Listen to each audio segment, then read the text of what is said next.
오늘 저는 여러분과 함께 십계명이라는 제목으로 은혜를 나누고자 합니다. 우리가 사는 이 세계는 자연의 법칙이 있습니다. 자연의 법칙을 하나님이 만들어 넣으시기 때문에 우리가 여기에서 잘 살려면 자연의 법칙에 순응하고 좋아해야 잘 살 수 있습니다. 하나님께서 아무리 자연 법칙을 세워 놓으시도 우리는 순종하지 않겠다고 내 마음대로 자연 법칙을 거역하면 무서운 형벌을 우리의 생활 속에 받게 됩니다. 예를 들어 말하면 하나님이 아무리 만유인력의 법칙을 정해놓고 모든 것은 밑으로 떨어지게 만들어 놓았다 하더라도 나는 상관하지 않는다. 벼랑에 한번 뛰어보겠다. 나는 안 떨어지겠다. 그러고 용감하게 벼랑에서 뛰어내린다고 할지라도 하나님의 법칙은 가차 없이 끌어내려서 다리가 부러지지 않으면 죽게 되는 것입니다. 여러분, 한 나라가 잘 돼가기 위해서는 국법이 있는 것입니다. 다양한 인간 생활에서 질서와 안녕을 부여하고 행복된 삶을 가져오기 위해서는 국민 전체가 지켜야 할 국가의 여러 가지 법이 있는 것입니다. 이 법을 어기게 될 때는 그게 응당한 형벌을 받는 것은 우리가 상식적으로 다 알고 있는 것입니다. 그런데 천지와 만물을 지으신 하나님, 모든 인류를 생성하신 하나님께서는 인류들에게 지켜야 될 하나님의 법을 주셨습니다. 이 법은 모세가 300만 이스라엘 백성을 종살이하는 애굽에서 인도에 내어 광야를 지나 가나안 땅에 들어갈 때 시내산에서 40주 40야 금식하면서 하나님께로부터 계시받은 십계명인 것입니다. 이 십계명은 모든 인류가 하나님 앞에서 지켜야 될 법인데 사람들이 이 계명을 받고 난 이후에 지켰느냐? 한 사람도 지키지 못했습니다. 성경은 말씀하기를 의로운 없나니 하나도 없다고 말했으며 모든 사람이 죄를 범하였으니 하나님의 영광에 이르지 못한다고 말한 것입니다. 죄의 값은 사망입니다. 죄를 지은 영혼은 죽으리라고 말한 것입니다. 이러므로 모든 사람들은 죄값으로 말미암아 죽을 수밖에 없는 것은 하나님의 법을 어겼기 때문인 것입니다. 하나님의 법이 들어오기 전에는 죄가 무엇인지 몰랐는데 법이 들어오자 하나님의 법과 우리와 비교해보고 우리가 죄인인 것을 알게 되었습니다. 그래서 사람이 자기 행위로 말미암아 이롭다함을 얻어 천국에 들어갈 사람은 한 사람도 없습니다. 모두 다 죄를 짓고 멸망에 처하고 하나님의 심판의 대상이 되고 말하는 것입니다. 이래서 하나님이 인류를 구원하시기 위해서 그 아들 예수 그리스도를 보내신 것입니다. 죄 없이 동정녀 마리아의 몸에 태어나시고 33년 동안 율법의 1.1획도 어긴 적이 없으신 의로운 분으로서 여러분과 나의 대성물이 되셔서 십자가 재단에 올라가셔서 너희 죄, 나의 죄, 우리 과거, 현재, 미래 모든 죄를 예수님께서 혼자서 다 청산해버려 주신 것입니다. 이러므로 예수 그리스도의 그 십자가 보혈 공로로 말미암아 우리 한 사람 한 사람이 죄를 지었음에도 불구하고 못났음에도 불구하고 버림을 받아야 마땅함에도 불구하고 죄를 지은 그대로 못난 그대로 빈손든 그대로지만은 우리 주 예수 앞에 나와서 예수를 믿기만 하면 그 믿음을 통하여 하나님께서 우리를 용서하시고 의롭다고 만들어 주신 것입니다. 율법을 지켜서 행위로 의롭게 된 것이 아니라 행위는 죄를 지었지만은 예수를 믿음으로 말미암아 예수님께서 우리 죄를 과거, 현재, 미래까지 다 칭찬해 주셨으므로 예수 공로 의지하고 의롭다함을 얻게 되는 것입니다. 이래서 우리가 예수 안에서 믿음으로 말미암아 의롭다함을 입고 난 다음에 하나님이 성령을 주셔서 이제는 정말 하나님 계명을 지키면서 살도록 명령하신 것입니다. 그렇기 때문에 오늘날에 와서 우리가 하나님 계명을 지키지 아니하면 우리에게는 아무 소용이 없게 되고 마는 것입니다. 우리가 예수를 믿고 구원을 받으셨으면 반드시 우리는 계명을 지켜야만 하는 것입니다. 계명을 지키지 않고 우리는 절대로 구원받은 신앙생활을 할 수가 없습니다. 이렇기 때문에 여러분, 우리들은 어찌하든지 주님 앞에 서서 우리가 믿은 대로 계명을 지키고 하나님의 뜻을 따라 살 때 주님의 형상과 모양을 담게 되고 하나님과 깊은 사랑 가운데 들어가게 되고 하나님과 교제 생활로 들어가게 되는 것입니다. 이러므로 이제 우리가 계명을 지켜야 구원을 받는 것이 아니라 구원을 받았기 때문에 우리는 계명을 지켜야만 하는 것입니다. 그래야 하나님과의 깊은 사랑과 교제관계에 들어가게 되고 우리가 부르실 때 하나님이 응답하시고 우리를 돌보아 줄 수 있는 것입니다. 이제 오늘날 이 율법이라는 것은 여러분과 나를 때려잡기 위해서 보낸 법이 아닙니다. 율법은 여러분과 나를 돌봐주기 위한 선생으로 오셨고, 여러분과 나를 언제나 정결한 생활을 할 수 있도록 가르쳐주는 거울로서 여러분과 나에게 주신 것입니다. 이러므로 우리의 삶에 있어서 이제는 예수를 믿고 구원을 받았기 때문에 우리는 우리의 선생되는 율법에 귀를 기울여야 되고, 우리의 거울인 율법을 늘 들여다보고 우리가 정말 하나님의 뜻대로 살고 있는가, 그리스도의 형상을 닮아가고 있는가를 살펴보아야 할 것입니다. 그러면 오늘 이 시간에 여러분과 함께 이 10계명을 살펴보시기 바랍니다. 첫째 계명은 내 앞에 다른 신을 두지 말라고 성경은 말하고 있는 것입니다.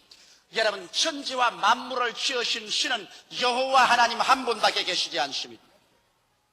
우리가 아버지가 둘이 있을 수 없는 것처럼 여러분과 나를 지으신 하나님도 한 분밖에는 계시지 않습니다. 그런데 루시퍼 사탄이 타락한 천사와 귀신과 더불어서 하나님을 반역하고 나와서 자기가 스스로 신이라고 하고 사람들을 부패하게 하고 미혹해 해서 하나님 대신에 사탄을 따르게 만들고 있습니다. 아담과 하와도 이 사탄의 말에 귀를 기울였다가 미혹되어 부패하셨다라고 말한 것입니다. 오늘날에도 그러므로 이 세상에 많은 신이 있고 많은 주가 있지만 모두 다 사탄의 유혹에 끌려가서 만든 부패한 것입니다. 하나님은 한 분밖에 계시지 않습니다. 어떠한 교수가 하는 말이 반드시 예수를 믿어야 구원받는 것이 아니다, 다른 종교에도 구원이 있다, 이런 말을 한 사람이 있는데 그거 정말 정신없는 소리를 한 것입니다. 여러분, 천하 인간에게 구원받을 만한 다른 이름을 주신 적이 없다고 성경은 말하셨으며, 예수께서 내가 곧 길이요 진리요 생명이니 나로 말미암지 않고는 아버지께로 올 자가 없다고 말하셨습니다. 예수 예외는 아버지께로 올 자가 없는 것입니다. 우리 하나님은 한 분이십니다. 하나님과 사람 사이에 중보도 한 분이시니 그 사람이신 그리스도 예수인 것입니다. 다른 종교는 종교로서 좋지만은, 그러나 우리 아버지가 내지 않은 종교를 믿고서 구원을 받을 수는 없는 것입니다. 사람들은 인간을 신격화해서 하나님 자리에 사람을 앉혀놓고 장차는 적그리스도가 나타나서 자기를 신이라고 하겠지만은, 그러나 이것은 모두 다 하나님을 대적하는 것이요 결국에는 멸망당하고 말 것인 것입니다. 이렇기 때문에 우리의 신앙생활에 하나님 아버지 이외에 다른 신을 절대로 두어서는 안 될 것입니다. 둘째로, 성경에는 너를 위하여 우상을 만들지 말라고 말하고 있는 것입니다. 새긴 우상이나 하늘이나 땅이나 물 안에 있는 어떠한 형상도 만들지 말고 또 거기에 절하고 섬기지 말라고 했었습니다. 여러분, 오늘날 조각가들이나 예술가들이 아름답게 조각을 하고 아름다운 예술작품을 만듭니다. 그럼 그것도 우상인가요? 하늘에 있는 형상, 땅에 있는 형상, 물 안에 있는 형상을 다 제껴버리라면, 그러면 예술가나 조각가는 필요 없지 않겠느냐, 이런 말을 하는 사람이 있습니다. 예술의 기능도 하나님이 주셨고 조각의 기능도 하나님이 주신 것입니다. 여기 말하는 것은 하늘의 형상이나 땅의 형상이나 물 안에 있는 형상을 우상으로 만들어서, 신으로 만들어서 그것에 절하고 섬기지 말라는 것입니다. 여러분, 여기에 있는 나무 탁자라도 내가 만일 이것을 신으로 만들어 가지고서 여기에 엎드려 절하면 이것은 나에게 우상이 되는 것입니다. 산에 가서 희한한 나무나 돌 보고서라도 내가 그곳에 신으로 삼고 복 달라고 엎드려서 절하고 섬기고 빌면 우상이 되는 것입니다. 이 세상에 무엇이든지 피조물을 나의 신으로 상대하고 그 앞에 엎드려 절하고 그를 섬기면 우상이 되는 것입니다. 이렇기 때문에 절대로 어떠한 피조물의 대상을 나의 신으로 삼고 그곳에 절하거나 그것을 섬기기 위해서 하늘의 형상, 땅의 형상, 물 아래에 있는 형상이나 새긴 우상을 만들어서는 안 됩니다. 우상은 절대로 하나님 앞에 용납될 수 없는 것입니다. 우리는 오직 하나님 그분에게만 경배하고 섬길 따름이지 우상은 결코 용납될 수 없는 것입니다. 하나님 이외에 어느 곳이나 우리는 섬기고 절할 수 없는 것입니다. 우리를 구원할 신은 오직 여호와 삼위일체 하나님밖에 없는 것입니다. 셋째로, 너희 하나님 여호와의 이름을 망령되이 일컫지 말라고 하는 것입니다. 여러분, 오늘날 우리 국가에는 국가의 원수가 계십니다. 국가 원수의 이름도 우리가 망령되이 부르면 원수 모독죄에 걸립니다. 우리 가정에도 우리 부모의 이름을 여러분 망령되이 불러서 부모를 모욕되게 하는 일을 우리 하지 않지 않습니까? 하물며 만왕의 왕이요 만주의 주가 되는 하나님의 이름을 망령되이 우리가 불러서 되겠습니까? 일정 시대에 자라나지 않은 사람은 내가 이 말을 하는 것이 뭔지 모르겠습니다만 우리는 일정 시대에 공부를 하고 자랐기 때문에 일정 시대는 일본 사람이 소위 말하는 천낭표야 덴노 헤이카라고 말하는 이 말만 하면 자다가도 일어나야 되고 앉았다가도 써야 되고 기절초풍을 합니다. 놀고 있다가도 덴노 헤이카 그러면 이렇게 해야 됩니다. 안 그랬다가는 경찰서에 잡혀가서 주리를 틀리고 혼이 납니다. 불경죄라고. 이러므로 뭐 지가 뭘 하든지 이야기를 하든지 밥을 먹다가도 덴노 헤이카 그냥 처참할 정도로 만일 천황폐하의 이름에 조금이라도 불경한 태도를 취하면 벌을 받았습니다. 인간을 우상화해서도 그렇게 하는데 하물며 천지와 만물을 지으신 하나님의 거룩한 성물을 가볍게 말하고 희롱하는 말로 말하고 욕설할 때 하나님의 이름을 써서 말하는 것은 절대로 용납될 수 없습니다. 다행히 한국말에는 하나님의 이름을 들어서 욕하는 것이 없지만 구라파나 영어에는 하나님의 이름을 들어서 욕하는 말이 있습니다. 내가 알지만은 그 말 입에 지금 들어서 말 못해요. 그러면 내가 불경죄를 지게 되기 때문에 그런 것은 절대로 있을 수 없습니다. 우리 한국 사람도 가벼운 말로 아이고 하나님 맙소사 이런 말을 하는데 그것은 하나님의 이름을 망령되이 부른 말입니다. 그런 말조차도 하지 말아야 되는 것입니다. 우리는 하나님의 이름을 부를 때 마음의 경건함을 가지고 두려움을 가지고 공경하는 마음으로 감사하게 진실하게 여호와의 이름을 불러야 할 것인 것입니다. 넷째로 성경에는 안식일을 기억하여 거룩히 지키라고 말한 것입니다. 유대인의 안식일은 토요일 날입니다. 그러나 오늘날 교회에서는 안식일을 주일날로 지킵니다. 왜 그러냐? 예수께서 우리 예수 믿는 사람들의 신약시대 사람의 안식일은 주일날로 주께서 옮기신 것입니다. 구약 성경을 예수님께서 십자가에서 다 이루어서서 율법을 완성시키시고 철폐하시고 주께서 새로운 계약인 신약을 맺으실 때 주님은 죽은 지 사흘 만에 안식 후 첫날 주일날 부활하셨습니다. 그러므로 우리가 예수님을 섬기는 날은 예수님의 부활의 날을 섬기는 것이요. 여러분 교회가 탄생한 날이 오순절 날인데 오순절이라는 것은 안식 후 첫날 주일날이 오순절 날입니다. 그래서 120문도가 함께 모여서 기도할 때 갑자기 하늘로서 강한 바람 같은 소리가 나며 불의 시같이 갈라지는 것이 각 사람 머리에 임하였더니 그들이 다 성령의 충만함을 받고 성령이 말하게 하심을 쫓아 다른 방언으로 말하기 시작했는데 이 날이 바로 안식 후 첫날인 주일날입니다.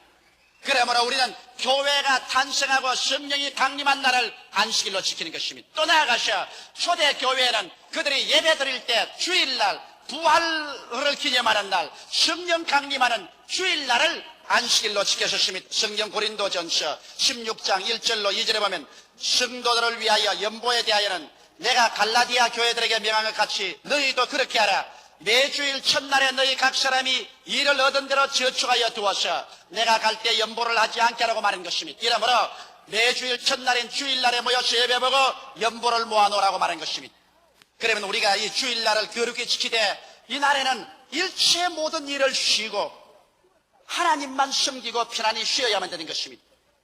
여러분 안식일날 자기 스스로의 오락을 취하면 이것은 하나님보다 쾌락을 더 사랑하는 것이 되고 마는 것입니다. 안식일 날에는 오락을 취해도 안 됩니다.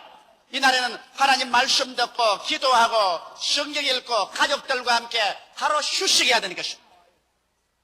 왜 하나님이 엿새 동안 일하고 일회째 휴식하라고 했냐? 인간은 그렇게 해야 정신적인 건강과 육체적인 건강을 유지할 수 있습니다. 오늘 과학자들이 말하기를 사람이 하루 종일 일하고 난 다음 밤에 아무리 자도 충분한 산소가 흡입되지 않아서 몸에 탄산가스와 찌꺼기가 자꾸 쌓인대요.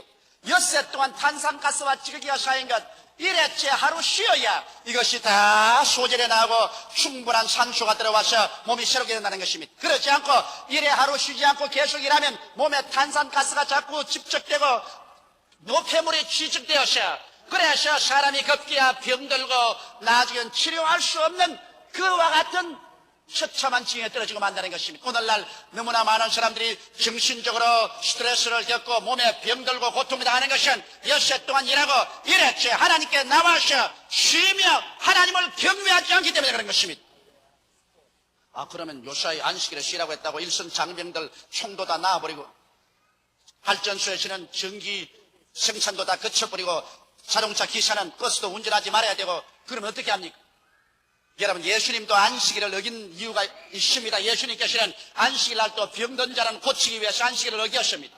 제 아들과 밀밭 사이로 지나가다가 배가 고프니까 밀밭에 밀을 떨어서 비벼서 먹으니까 유대인들이 안식일 어겼다고, 안식일 날 타작했다고 꾸짖을 때 예수께서 죄 없는 자를 죄 있다고 하지 마라. 내가 곧 안식의 주인이요 안식은 사람을 위해서 있다고 말한 것입니다.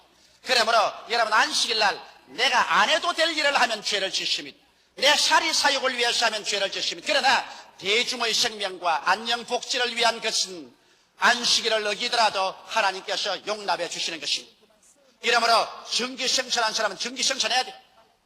버스 운전하는 기사가 운전을 안 하면 오늘 여러분 어떻게 오겠습니까?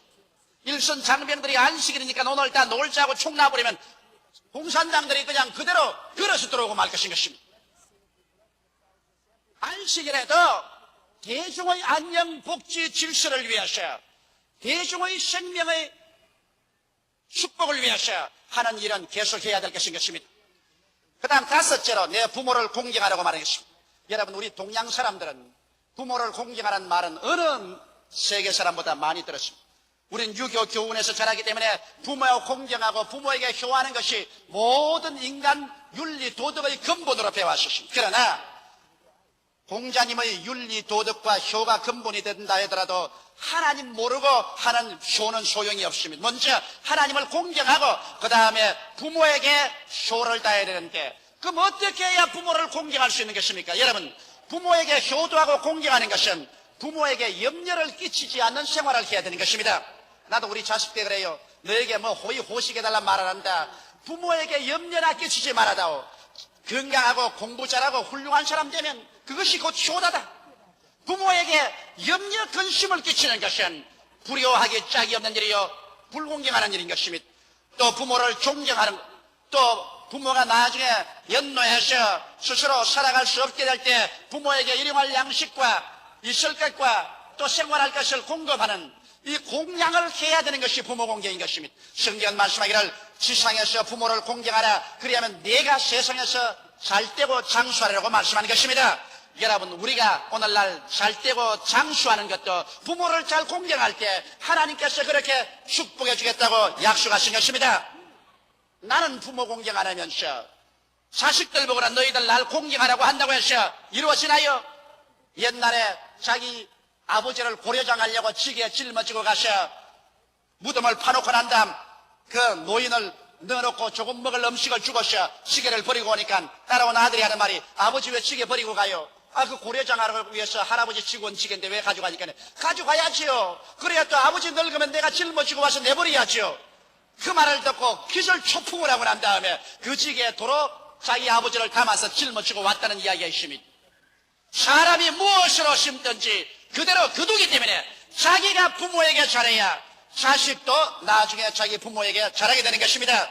여섯째는 살인하지 말아야 했습니다. 살인은 말할 필요 없는 죄악입니다. 왜냐하면 여러분, 사람의 생명은 하나님이 주시고 하나님의 소유이기 때문에 자살해도 죄입니다. 오늘날 사람들이 남녀간에 자기만 자살하는 것이 아니라 자식들까지 데리고 동반 자살하는데 이것보다 더 깊은 죄가 없습니다. 왜? 자식의 생명은 자기 것이 아니라 하나님의 것입니다. 하나님이 잠시 잠깐 맡겨준 건데 자기 마음대로 자기 죽고 싶다고 자식까지 데리고 연탄가시를 pit든지 물속에 뛰어들어가는 것은 무서운 중벌죄인 것입니다. 말할 필요 없이 타살하는 것은 우리 윤리나 도덕적으로 국법으로도 허락하지 않고 있습니다. 사람을 죽이는 것은 하나님께 무서운 심판을 자초하는 것입니다. 일곱째 계명은 간음하지 말라는 것입니다. 고린도전서 6장 15절로 20절에 보면 너희 몸이 그리스도의 지체인 줄을 알지 못하느냐? 내가 그리스도의 지체를 가지고 창기의 지체를 만들겠느냐? 결코 그럴 수 없느니라. 창기와 합하는 자는 저와 한 몸인 줄을 알지 못하느냐? 일러시되 둘이 한 육체가 된다 하셨나니 주와 합하는 자는 한 영이라. 음행을 피하라. 사람이 범하는 죄마다 몸 밖에 있거니와 음행하는 자는 자기 몸에게 죄를 범하느니라. 너희 몸은 너희가 하나님께로부터 받은 바 너희 가운데 계신 성령의 절인 줄을 알지 못하느냐? 너희는 너희 것이 아니라 값으로 산 것이 되었으니 그런즉 너희 몸으로 하나님께 영광을 돌리도록 하라. 여러분, 우리는 모두 다 일부일처로 서로 사랑하고 살게 되어 있는 것입니다. 간음을 하게 되면 이것은 몸 안에 죄를 지게 되는 것입니다. 다른 죄는 다 몸 밖에 있지만은 간음죄는 자기 몸에게 지는 죄가 되고, 그래서 하나님의 성전을 더럽히면 하나님이 그를 멸하겠다고 하신 것입니다. 성경의 히브리서 13장 4절에는 모든 사람은 혼인을 귀히 여기고 심소를 더럽히지 않게 하라. 음행하는 자들과 간음하는 자들은 하나님이 심판하시리라. 그러므로 음행과 간음은 하나님의 심판을 자초합니다. 그렇기 때문에 수많은 가정이 파괴되고 수없이 많은 사람들이 불치의 병이 들고 생활의 불안과 공포와 절망에 떨어지는 것은 오늘날 팽배한 음란과 음행과 간음으로 말미암아 하나님의 심판을 자초하기 때문인 것입니다. 하나님의 말씀은 저 하늘이 무너지고 이 땅이 꺼져도 1.1획도 변화가 없습니다. 하나님께서 음행하는 자들과 간음하는 자들은 하나님이 심판하겠다고 하시니 하나님의 심판을 머리 위에 걸머쥐고서 행복한 생활을 꿈꿀 수는 없는 것입니다. 이러므로 7계명에서는 하나님께서 단호하게 간음하지 말라고 명령하고 있습니다. 8째로 도적질하지 말라고 8계명에 말하고 있는 것입니다. 사람은 두 가지 면에서 도적질할 수 있습니다. 말라기 3장 8절 내 9절에 보면 사람이 어찌 하나님의 것을 도적질하겠느냐. 그러나 너희는 나의 것을 도적질하고도 말하기를 우리가 어떻게 주의 것을 도적질하였나이까도다. 이는 곧 11조와 헌물이라. 너희 곧 온 나라가 나의 것을 도적질하였으므로 너희가 저주를 받았느니라. 하나님의 것을 도적질하고 그 다음 하나님께 아무리 기도한들 하나님이 그 사람 기도를 들어주시겠습니까? 너희가 도적질함으로 온 나라가 저주를 받았느니라. 개인과 가정과 나라가 하나님 앞에 11조와 헌물을 도적질하고 저주를 받고 난 다음에 인간으로 아무리 힘을 쓰고 해선들 축복이 올 리가 있겠습니까? 이러므로 우리는 하나님 것 도적질하지 말아야 되고 또 나아가서 이웃의 것을 도적질하지 말아야 됩니다. 차라리 안 되면 구걸하면 구걸했지 도적질하는 것은 하나님 앞에 심판을 면할 수가 없는 것입니다. 그 다음 9계명에 내 이웃을 거짓 증거하지 말라고 말하고 있는 것입니다. 여러분 전에 신문지상에 보니 우리 한국 사람이 가장 많은 죄가 무고죄라는 것입니다. 거짓 증거란 무고죄입니다.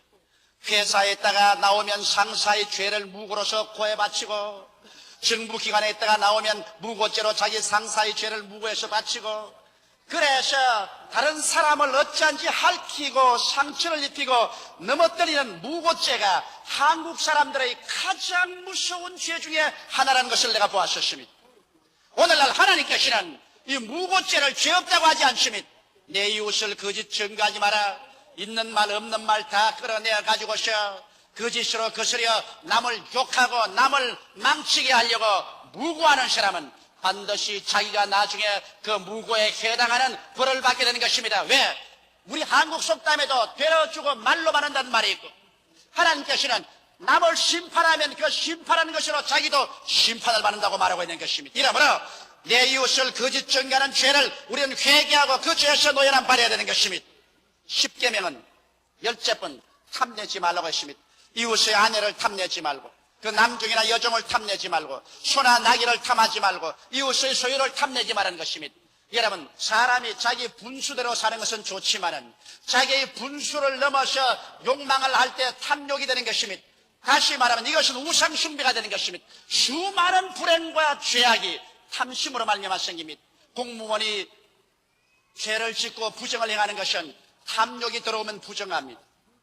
사람들의 마음속에 탐욕이 들어오면 정상적인 사고방식을 잃어버리고 난 다음에 이외의 나쁜 짓을 하게 되는 것입니다. 이러므로 우리의 마음속에 탐욕을 회개하고 이것을 던져야 되는 것입니다.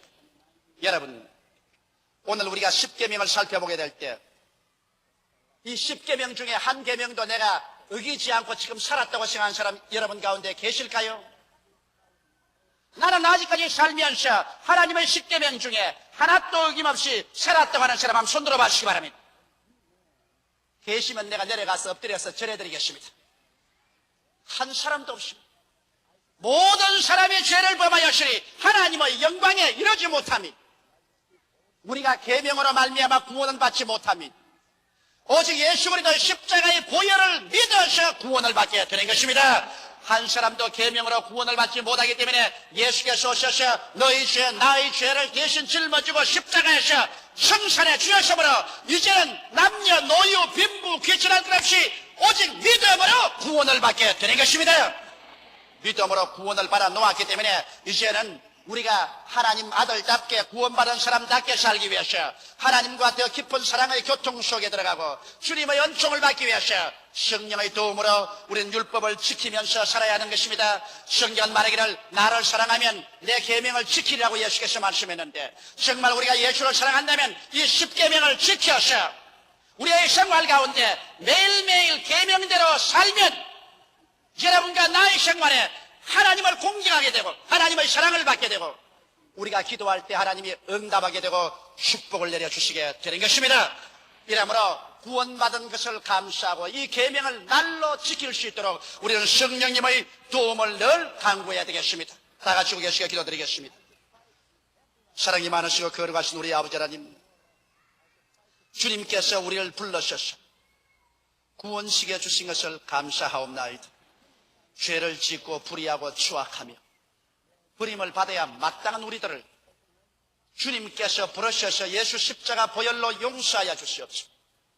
구원하여 주신 것을 감사하옵나이다. 하나님 아버지, 우리는 율법 앞에서 모두 다 죄인입니다. 한 사람도 이 법을 피할 수가 없고 이 법 앞에 인정을 받을 수가 없습니다. 그러나 이제 구원받았으므로 성령님의 도우심으로 말미암아 매일매일 이 법을 지키며 살아갈 수 있는 힘을 허락하여 주옵소서. 예수님 이름으로 기도하옵나이다. 아멘.